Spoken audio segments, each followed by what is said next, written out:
Oke, halo semua, balik lagi dengan gue Muzal. Jadi pada video kali ini teman-teman, gue bakalan ngebahas game Mirai Bogo, game yang mirip dengan Palworld atau bisa dibilang ya mungkin ini adalah Palworld Mobile ya. Soalnya ini game 11-12 banget mekanismenya sama kayak Palworld, hanya bedanya mungkin dari animasinya dan beberapa monster-monster yang diubah dikit ya teman-teman.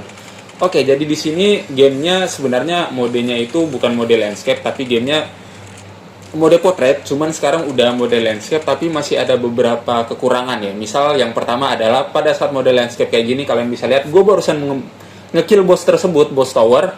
Gue nggak dapat sama sekali XP untuk first kill, mungkin karena masih early access untuk konten kreator kemarin ya teman-teman. Gue nggak tahu nanti kedepannya gimana. Untuk yang kedua kalian bisa lihat setelah kita masuk untuk pindah ke map-map berikutnya dari mode landscape dia kembali ke potret waktu loading. Kalian bisa lihat sendiri. Oke, ini ya teman-teman. Dia dari potret kembali ke dari landscape kembali ke potret. Oke, dan setelah itu pas masuk lagi dia kembali ke landscape kembali. Oke.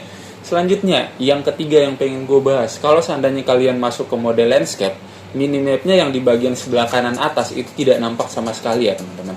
Contohnya ya seperti yang kalian lihat di sini. Itu di sebelah kanan atas tidak dapat sama sekali. Yang berikutnya gue udah ngetem boss di sini juga udah 100% tapi tetap aja dia hanya 100% dan tidak masuk ke dalam ball.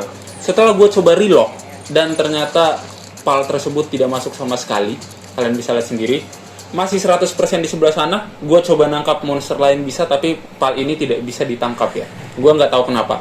Mungkin nanti kedepannya semoga aja sesudahnya tanggal 10 atau pas tanggal 10 nggak ngebug seperti ini ya teman-teman.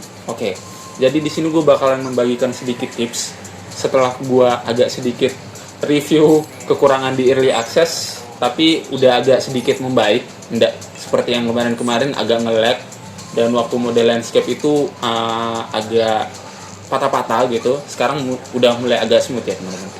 Oke, di sini gue bakalan membagikan sedikit tips dan trik kepada kalian gimana caranya kita untuk bermain game Mirai Bogo. Sebenarnya untuk tipsnya sendiri dia agak mirip sih sama kayak Palworld gitu. Oke, kita masuk ke dalam tips yang pertama, yaitu kalian bisa lihat kalau untuk menaikkan level atau mendapatkan XP secara cepat adalah dengan cara menangkap pulse ya teman-teman. Jadi kalian bisa lihat sendiri di sini, gue coba untuk nangkap pulse. Jadi untuk tiap-tiap pulse itu dia kalau pulse baru ya kalian bisa lihat sebagian sebelah kanan dan kita dapat XP-nya plus 83. Nah kalian bisa lihat di sini kalau untuk tiap-tiap pulse yang kita tangkap guys, jadi itu dia ada 1/10 ya teman-teman, dimana nanti kalau seandainya kalian udah dapat sampai 10 XP-nya itu tuh bakalan sama seperti kita ngekill. Jadi XP-nya udah nggak dapat, istilahnya udah nggak dapat XP bonus lah. Tapi kalau seandainya kalian belum capai 10 untuk tiap-tiap pal tersebut, kalian bakalan mendapatkan hadiah XP tangkap. Nah, kalian bisa lihat sendiri di sini gue baru nangkap 1 dan ada tulisan di situ hadiah XP tangkap ke 1 atau yang pertama yaitu plus 70. Dan gue tadi kalau nggak salah dapatnya 89. Otomatis kalau kita udah lebih dari 10 ya otomatis kita mungkin mendapatkan XP-nya nggak sampai 89 tapi mungkin hanya 19 doang ya teman-teman. Oke, untuk tips yang kedua adalah kalian bisa lihat kalau seandainya presentasi kita lempar dari posisi belakang pal tersebut sama posisi di depannya pal tersebut itu beda ya teman-teman. Jadi presentasi lebih bagusnya untuk menangkap pulse itu di saat yang pertama sekaratin darahnya. Kalau seandainya darahnya udah sekarat, presentasinya bakalan naik. Yang kedua yaitu cobalah untuk lempar bola tersebut dari belakang pulse tersebut ya teman-teman. Jadi kalau kita lemparnya dari belakang pulse, otomatis presentasinya juga bakalan naik. Oke, selanjutnya yang ketiga teman-teman, di sini ada yang namanya seperti teknologi. Kalau kalian pernah main ARK, kalian pasti bakalan paham juga mengenai ini ataupun Palworld lah. Jadi di poin teknologi ini, tiap kita naik level, kita bisa untuk membuka tiap-tiap resep yang ada ya teman-teman. Jadi kalian bisa lihat sendiri di sini.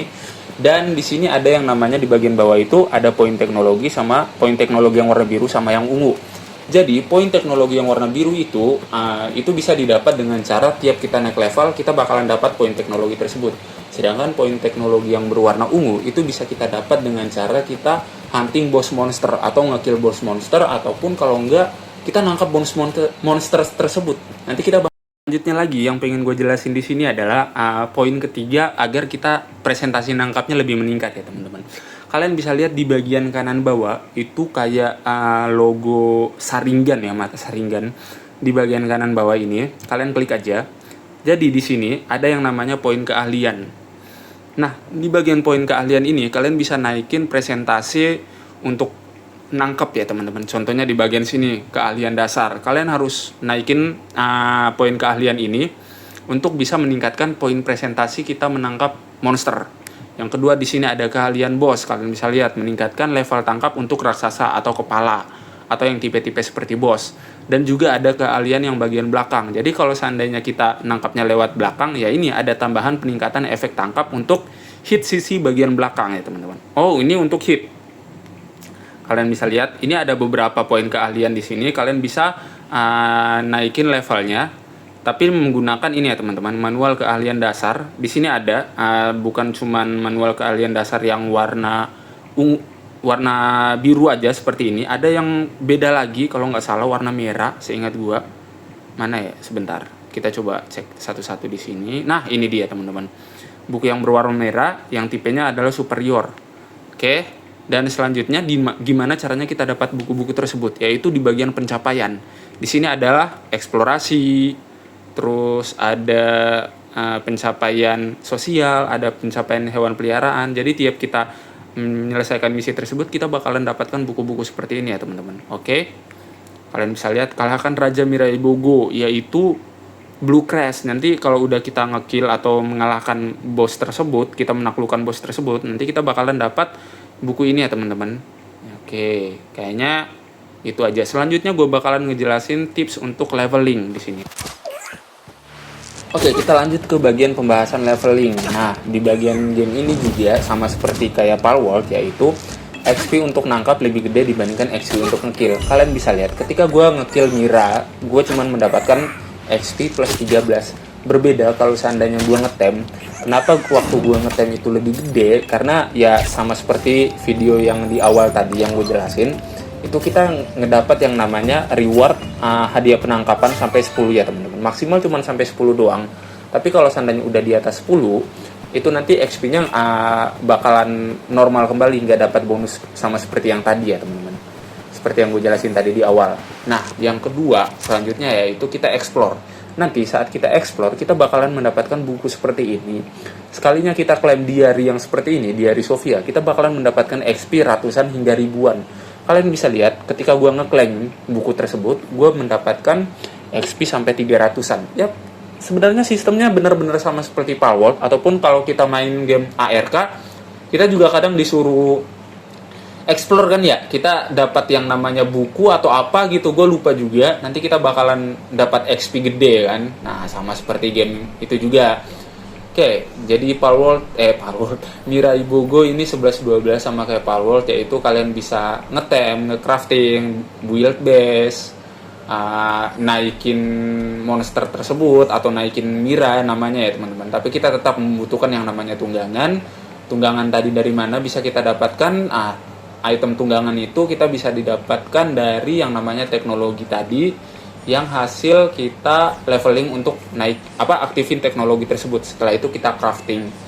Nah, nanti ada beberapa persyaratan untuk crafting tersebut, kayak ternyata item ini atau saddle ini butuh seperti kayu atau batu dan lain-lainnya teman-teman. Oke, itu aja untuk video kali ini. Thanks for watching. Jangan lupa like, subscribe, and share, and sampai jumpa di tanggal 10 guys.